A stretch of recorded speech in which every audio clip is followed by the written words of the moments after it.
Pasi u mor vendimin për luftë kundra Serbisë, sultani me kënaqësi ngarkoi këtë barë Skënderbeut, qoftë se askush nuk i shërbente më mirë në punën e tij, qoftë se duke e parë që ishte shumë i dhënë pas fushatave ushtarake,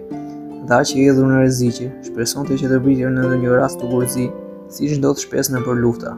Dhe gështuar me të mbledhur ushtria, Skënderbeu u nis kundrejt serbëve.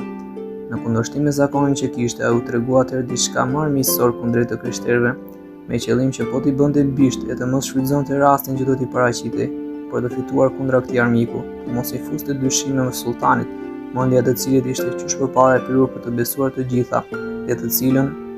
Skënderbeu përpiqej me të madhe që ta bënte për vete, derisa ndonjë rast i dilte për të larguar. Kështu shpeshherë e mundi despotin e Serbisë dhe u kthye fitimtar në Adrianopol.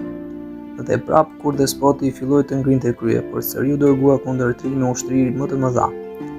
Skënderbeu, i cili duke dërmuar në betejë, i dha aratin e zhvishën nga shumë qyteza, ndërsa ushtrinë e vet e ktheu të pasuruar në plazh e shumë të armikut.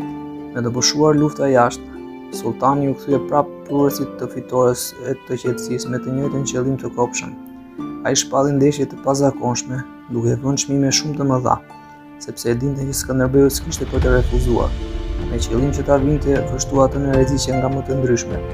Për këto plane u dukën qartë se sa të prapa dhe të zbrazura të kota ishin, sepse sado që dita ditës po ngriheshin e grumbulloheshin burra më të rima nga popullata e brendshme dhe e jashtme, të ndezur nga shpresa e shpërblimeve dhe emrit. Skënderbeu me guxim më të madh e me fat jo më të vogël, u mat me të gjithë, si ndonjë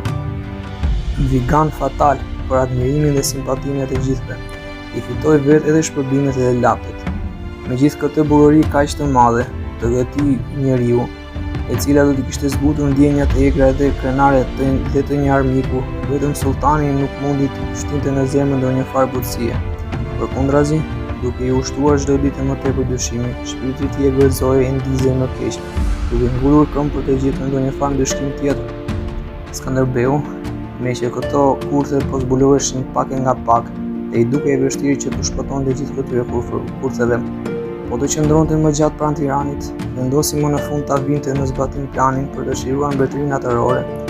me burëri e zgjuarsi, plan që mendja e tij e cila sqaronte lirinë kishte sajuar dikur, dhe kërkonte heshtasi të gjente rastin që ta linte Muratin e të kthehej prapë në atë, për të cilin prej kohësh e pa të marrë fort malli dhe kupiti me madhe dashuri shumë të madhe nga të gjithë.